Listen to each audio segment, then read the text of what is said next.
So the lecture will be on enzyme regulation. This is the usual disclaimer that it is meant for you and it should not be used for any other purpose, copied or posted on any site without the permission of author, that is me. And some of the pictures or diagrams in this presentation have been taken from public domain websites, popular books to make the topic easy to understand. The credit for such pictures remains with the original publisher. Now, in the first place, what are regulatory enzymes? This is a separate category. So let us understand this very quickly. Okay, what is meant by regulatory enzymes?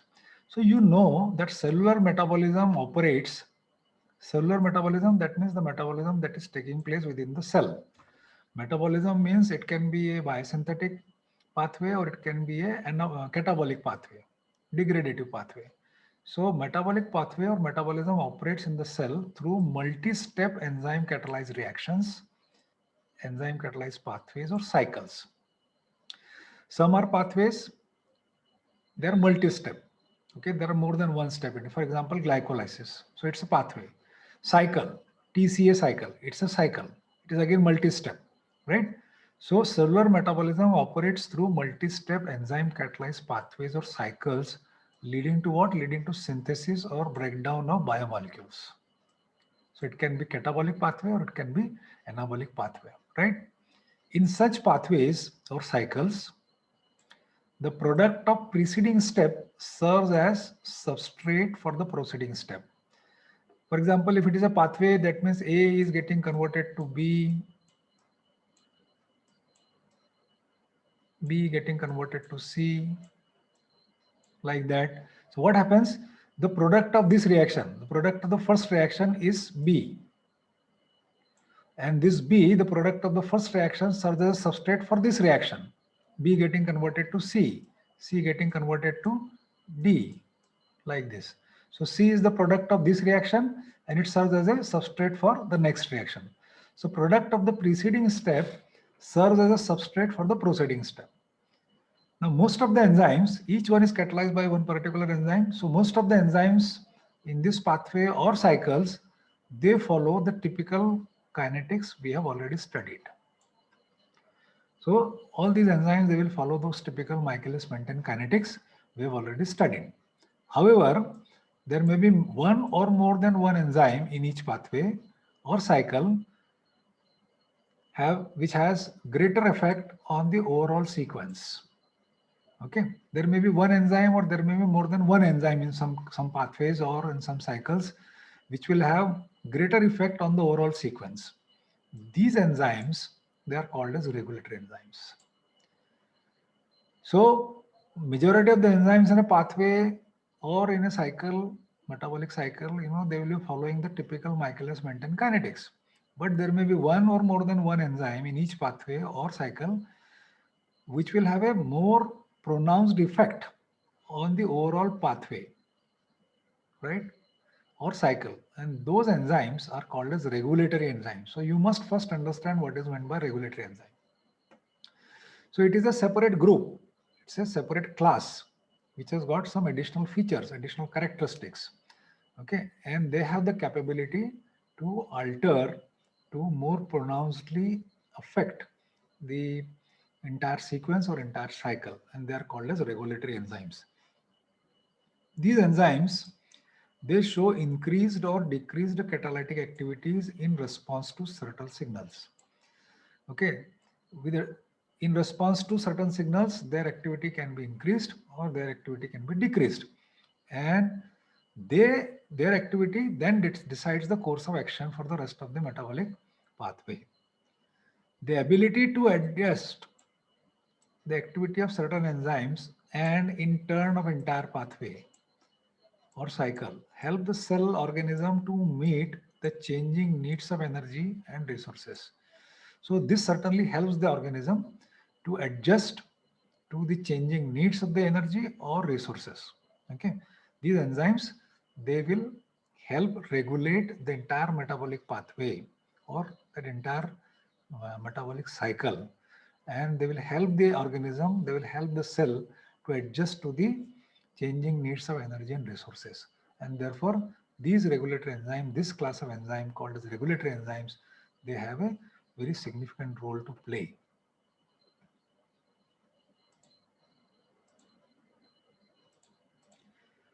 So now we understand that catalytic activity of enzymes can be precisely regulated.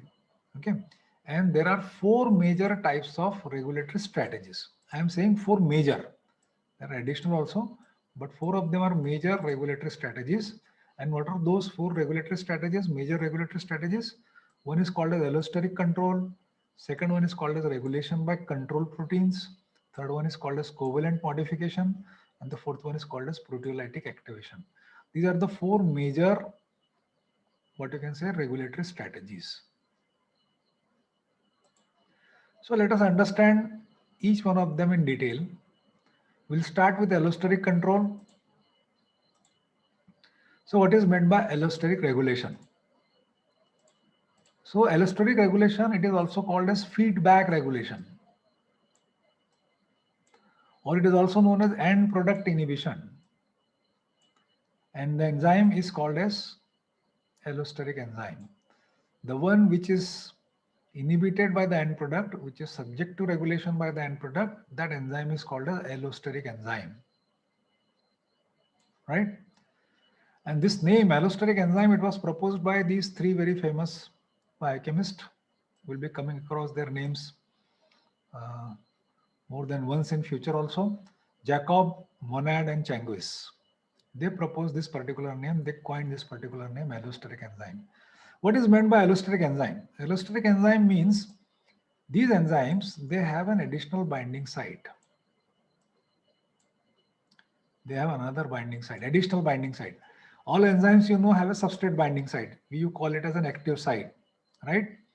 In addition to this active site or substrate binding site, they have an additional binding site, and that site is called as modulator binding site. And this modulator binding site, you know, this is the binding site for a modulator. A modulator can come and bind here. Now these modulators can be of two types. There can be a positive modulator or there can be a negative modulator. Positive modulator will positively influence the activity of the enzyme. That means it will increase the catalytic activity of the enzyme, whereas negative modulator will have a negative influence on the catalytic activity of the enzyme. So modulator can positively or negatively influence the activity of enzyme. Okay. So allosteric enzyme means, broadly speaking, you must understand that these enzymes typically have an additional binding site. That binding site is called as modulator binding site. Modulator can be positive or modulator can be negative. A positive modulator will positively influence, whereas a negative modulator will negatively influence the catalytic activity of the enzyme. Now these allosteric enzymes, some of the characteristics of these allosteric enzymes are shown in this particular slide. What are the characteristics? For example, these allosteric enzymes, they usually catalyze the first step of a multi-step enzyme catalyzed pathway. Usually, generally, they catalyze the first step of multi-step enzyme catalyzed pathways. The step which is catalyzed by allosteric enzyme is generally irreversible. Please understand, is generally irreversible. The step catalyzed by allosteric enzyme is generally irreversible. Now, allosteric enzymes, they are oligomers. You understand what is meant by oligomeric proteins? Oligomeric proteins means proteins having more than one polypeptide chain, more than one subunit. Those proteins are called as oligomeric proteins. I am repeating, proteins which have more than one subunit, proteins which are made up of more than one polypeptide. So they are called as oligomeric proteins. So allosteric enzymes are generally oligomeric proteins. That means they are made up of more than one subunit. They are made up of more than one polypeptide.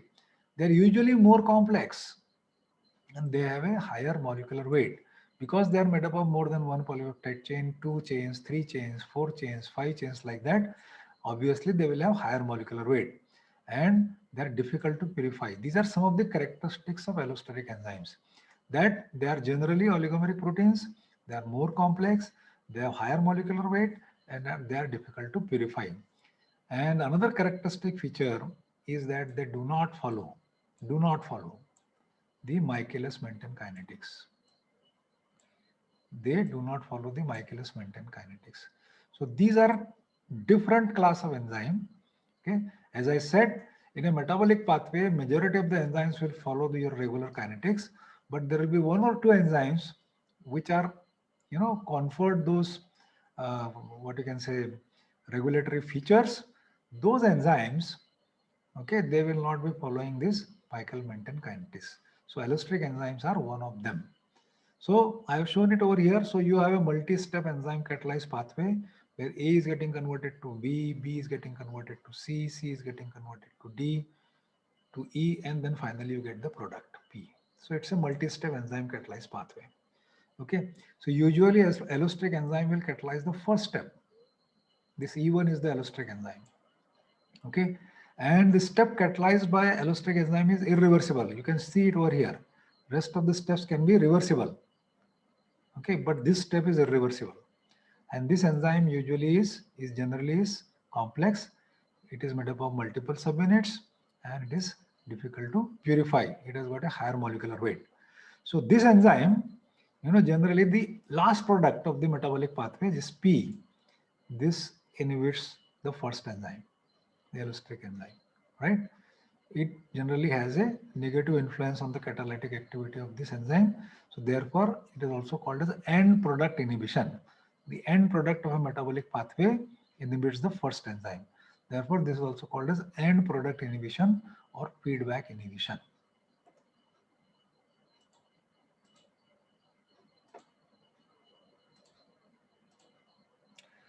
So as I said in the previous slide also that they do not follow the Michaelis-Menten kinetics.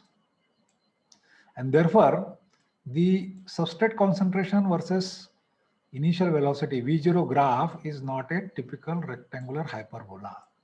So we have seen for enzymes which follow Michaelis-Menten kinetics, the S versus V0 graph is typically a rectangular hyperbola. But since they do not follow Michaelis-Menten kinetics, the graph between substrate concentration and the initial velocity is not a rectangular hyperbola, rather it is sigmoidal, like this. It is sigmoidal. It is S-shaped, right?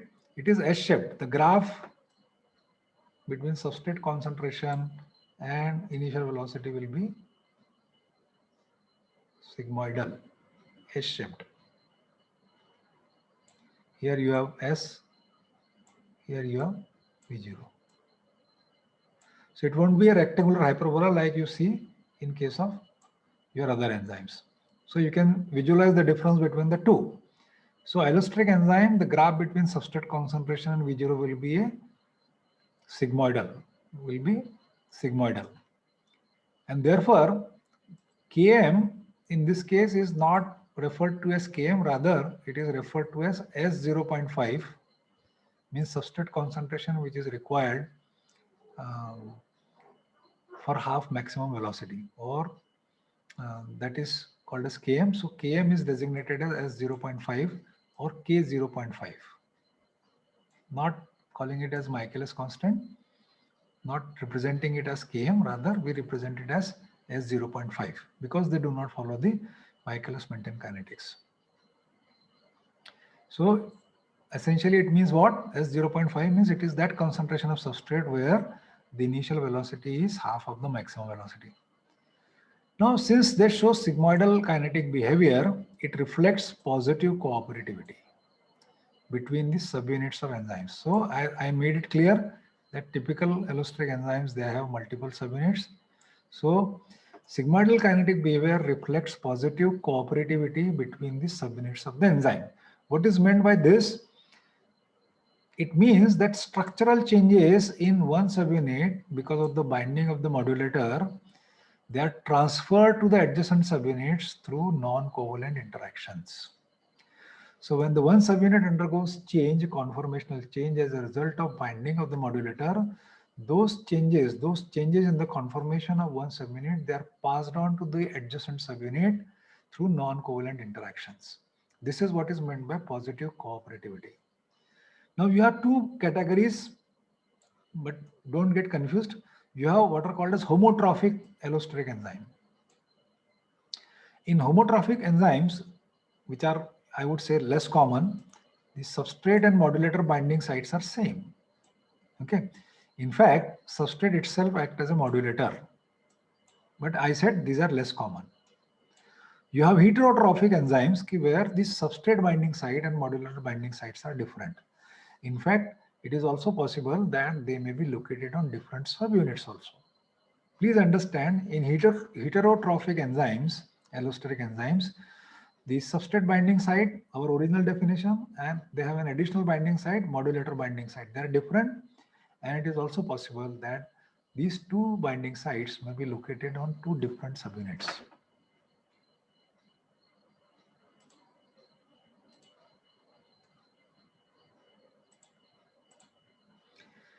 Okay, so for example, I've tried to explain it over here that you have, this is what is called as regulatory subunit and this is called as catalytic subunit. So you have two different subunits. Catalytic subunit has a binding site for the substrate, whereas regulatory subunit has got a binding site for the modulator. So a positive modulator will come and bind here, and as a result of that, you can see there is a change in shape. This is called as conformational change. So from a less active enzyme, in presence of a positive modulator, the enzyme gets converted into a more active form. So now substrate can come and bind. You can see the change in shape of the substrate binding site. Now it has become accessible to the substrate. Substrate can come and fit over here. Okay. In the less active form, the substrate binding site was inaccessible. It was not complementary to the substrate. Okay. But when the positive modulator binds, it induces a conformational change, and that conformational change, is passed on to the adjacent subunit. It also undergoes catalytic subunit, also undergoes conformational change. And now the substrate binding site is complementary to the substrate. Substrate can come and bind, and you have an enzyme substrate complex formed, which is active, right? And this is the typical sigmoidal curve between the substrate concentration and the initial velocity, which is a characteristic feature of the allosteric enzyme. What happens in presence of a negative modulator, the K 0.5 increases. This is the negative modulator. This is the graph in presence of no modulator. And this is the graph in presence of positive modulator shown over here, positive modulator. And this is negative modulator. So what happens in case of negative modulator? Negative modulator will tend to decrease the catalytic activity by converting the enzyme into a less active form. And as a result of that, the K05, the concentration of substrate required for achieving half maximal velocity, will increase significantly as shown over here. So original Km was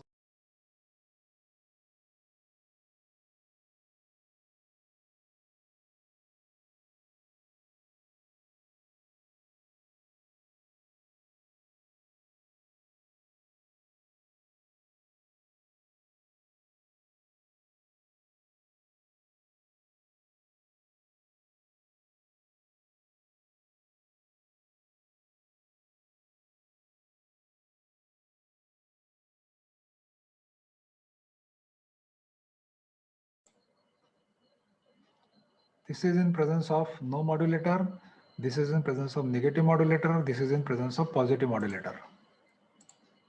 So in presence of negative modulator, because it converts the enzyme into a less active form, the K 0.5 or S 0.5 or what we call it as Km, it increases. Okay, means the concentration of substrate that is required for achieving half maximal velocity increases significantly. In case of positive modulator, the Km or K 0.5 decreases. That means now the enzyme has become more active and the substrate concentration that is required for achieving half of the maximum velocity decreases significantly, right?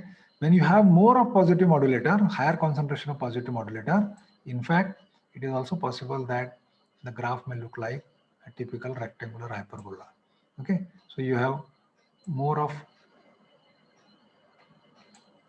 positive modulator here, and you have further increase the higher concentration of positive modulator. So when you have sufficiently higher concentration of positive modulator, it may so happen that the graph may look like the typical rectangular hyperbola shown by the non-regulatory enzymes.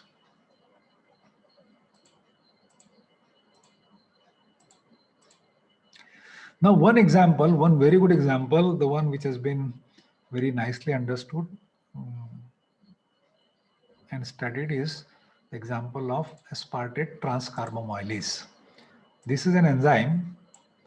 It is also called as ATCase, aspartate transcarbamylase, or also called as ATCase, aspartate carbamyl transferase. There are a number of examples of allosteric enzymes, but the one which has been very nicely understood, deeply studied, is this ATCase, also called as aspartate carbamyl transferase. What does it do? It catalyzes an early step. I told you that majority of the regulatory allosteric enzymes, they catalyze the first step. So therefore, you are using the word early step in the biosynthesis of CTP, cytidine triphosphate. What is cytidine triphosphate? A pyrimidine nucleotide. It's a pyrimidine nucleotide. So this enzyme, aspartate carbamyl transferase, or ATCase, it catalyzes an early step in the biosynthesis of CTP, a pyrimidine nucleotide.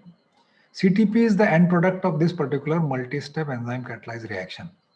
Please remember, CTP is the end product of this multi-step enzyme catalyzed pathway, and therefore this end product, it inhibits this enzyme ATCase, which is an allosteric enzyme. CTP, the end product, is a specific negative modulator, whereas ATP serves as a positive modulator of ATCase. So CTP, the end product of that metabolic pathway, goes and negatively influences this enzyme ATCase, whereas another nucleotide, adenosine triphosphate, or ATP, it serves as a positive modulator. It serves as a positive modulator of the same enzyme. Okay, so thus CTP will increase the K 0.5, whereas ATP will decrease it. In presence of ATP, the K 0.5 will decrease. So as has been shown here once again, so you have this line where there is no modulator, you have negative modulator, that means CTP. Okay, when the cell has large amount of CTP available, then in that particular case, it's an feedback mechanism whereby the CTP itself will go and inhibit the first step or an early step in its biosynthetic pathway by inhibiting the enzyme ATCase.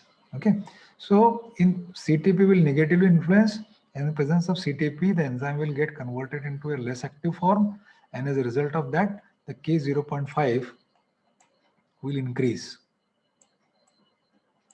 So this was the original K 0.5, but now in presence of CTP, the K 0.5 has increased. What is K 0.5 means? K 0.5 means that now the same enzyme will require more concentration of substrate to reach to half of its maximum velocity, right? So therefore CTP serves as a negative modulator, whereas ATP is positive modulator. That means ATP will convert the enzyme to its more active form, and as a result of that, this graph will also look more straightened. That sigmoidicity will be decreased. If you have higher concentration of ATP, it will become like this. If you still have higher concentration, it may look like a rectangular hyperbola also. Okay, so in presence of ATP, the K 0.5 decreases. So ATP is a positive modulator.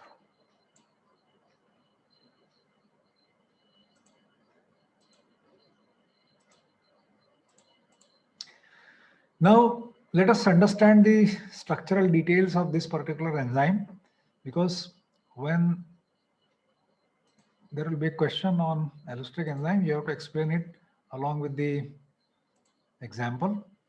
So this allosteric enzyme ATCase, it has been isolated and purified from E. coli bacterial source, and it has got a molecular mass of 310 kilodalton. Okay, and it is composed of two identical catalytic subunits, each one of 100 kilodaltons.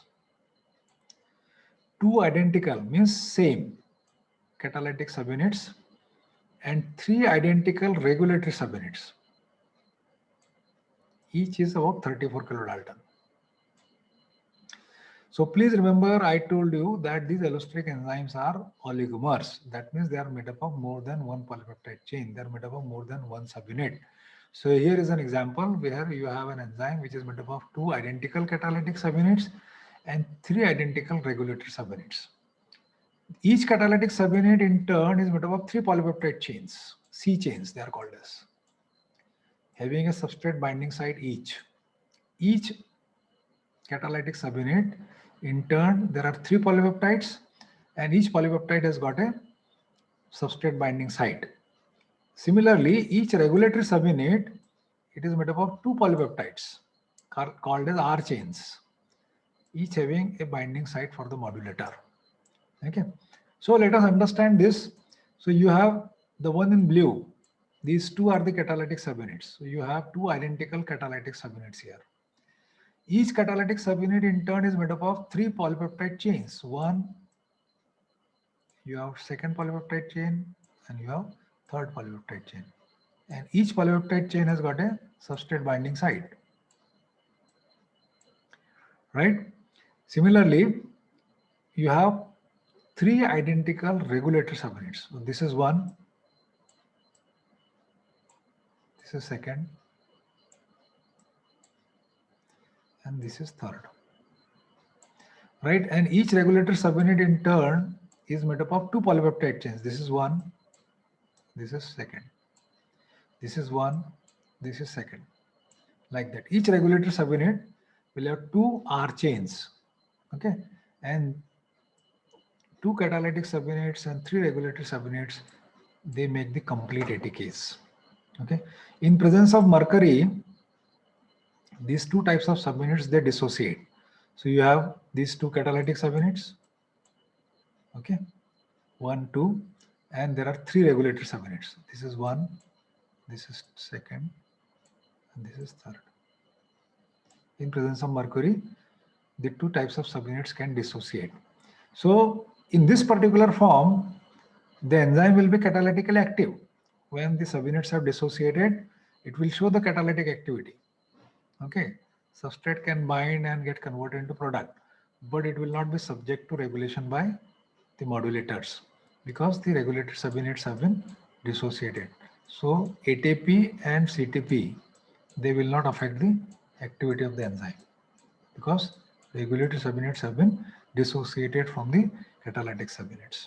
Okay, in this form, in the dissociated form, it will have catalytic activity, but it will not have regulation by ATP and CTP.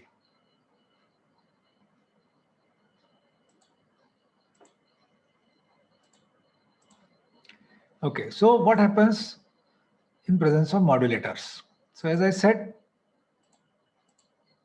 this is the whole enzyme, right? You have 2 catalytic subunits and you have 3 regulatory subunits.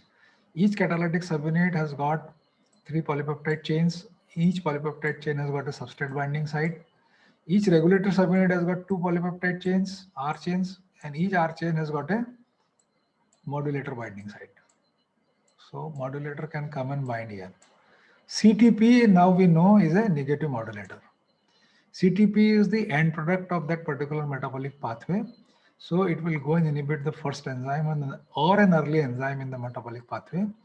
So in presence of CTP, what happens? The enzyme gets converted from more active conformation to a less active conformation. So CTP will bind to the modulator binding sites located on this R subunit. Okay, R subunits will undergo a conformational change, which is shown over here in this diagram by change in the shape. So here you see there are circles and here you see there are squares. So R subunit will undergo a conformational change because of the binding of the negative modulator. And that conformational change will be passed on to the adjacent subunits. So catalytic subunits will also undergo a conformational change, which is also shown here by a change in the shape. So here you see a circle, rounds, and here you see they have undergone a conformational change. From round, they have become square. So in this form, it is less active or inactive. That means substrate binding sites are no longer complementary to their substrates. They cannot bind to the substrate, right?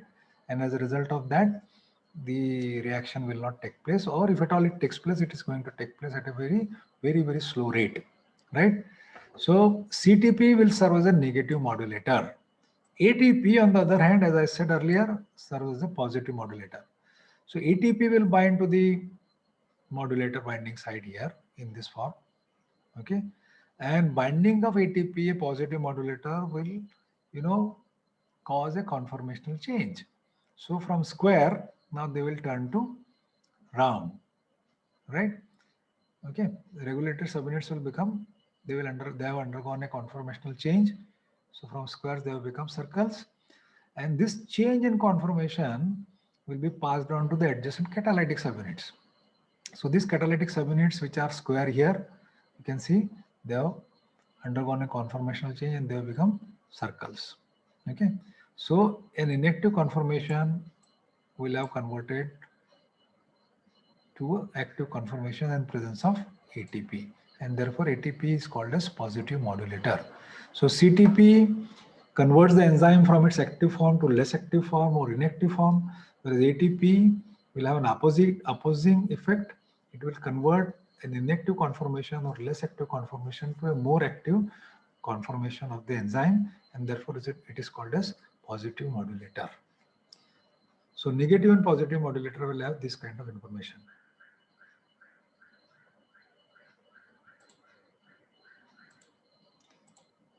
So that's all in this lecture. Thank you very much.